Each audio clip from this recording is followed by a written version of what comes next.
Okay, I was addicted to dairy for years. Most of my life, my favorite foods were ice cream and pizza. And when I first went vegan, the hardest thing for me to give up wasn't chicken wings or burgers, it was eating cheese.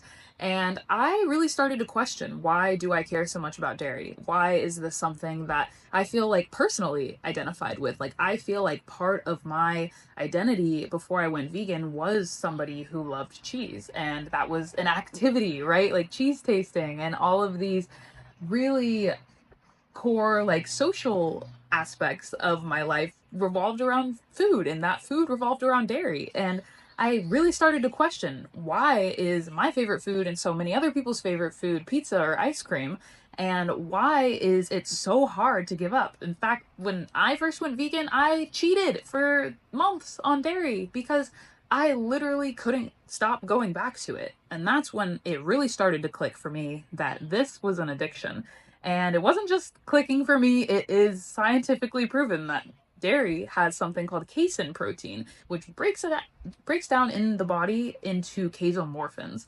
This is a peptide that is acting on your brain in very similar ways to opiates. It acts on the opioid receptors in our brains, it releases dopamine, and it triggers all of these cravings, and it keeps us coming back for more because we're chasing literally that high, that dopamine rush that we get when we consume dairy.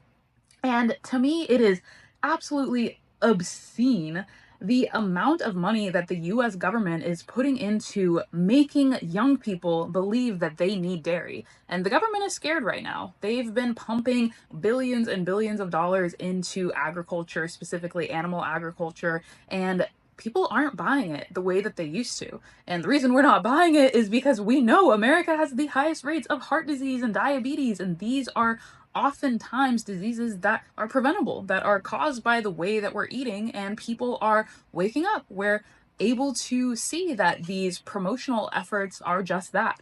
The United States government spends literally hundreds of millions of dollars a year on advertising agricultural products, specifically meat and dairy. So there's something called checkoff programs. These are government initiatives that are putting our taxpayer dollars into marketing the products that the government is subsidizing, which is, again, highly subsidized products include meat and dairy. These products would cost a whole lot more if our tax dollars weren't paying to lower the cost artificially before it hits the grocery stores.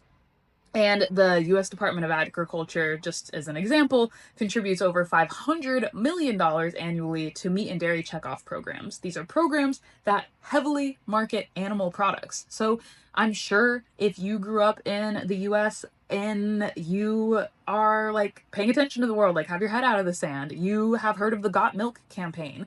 This is a campaign that I remember from my childhood when I was drinking cartons of milk and chocolate milk and strawberry milk all the time, every day, literally every day. It was a campaign that said if you wanted healthy bones, if you wanted to make sure you're getting enough calcium, you need to drink milk.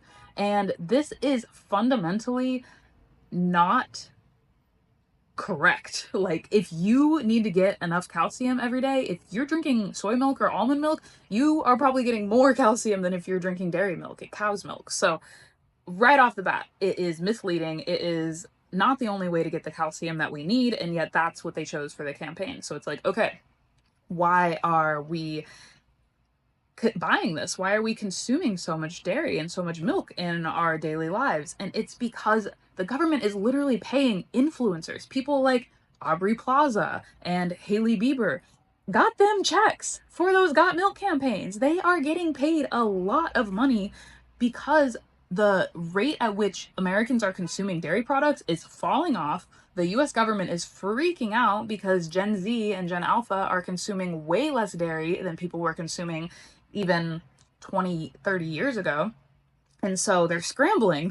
I'm sure in the next few years, we're going to see some other young, hip, maybe singer or some other kind of celebrity, influencer, whatever, advertising Got Milk, because this is a campaign that is designed to infiltrate our psyches with this idea that milk is cool and that milk is necessary. But in reality, it is neither necessary nor cool. I suffered for years and years and years from acne and other gastrointestinal issues, like literally so much gas and horrible cramps and pain and like digestion and all of these things. And I just thought it was normal because that was just my life for the first 20 years before I went vegan. And so for me, adopting a plant-based diet really made me confront this reality of, oh, whoa, I am addicted to dairy products, and what am I going to do about it? And I know that a lot of people struggle with over consuming dairy. I had a friend who had to quit dairy because she was an addict, and she recognized the same habitual addict type patterns and behaviors in her dairy consumption as in her other addictive traits and other parts of her life.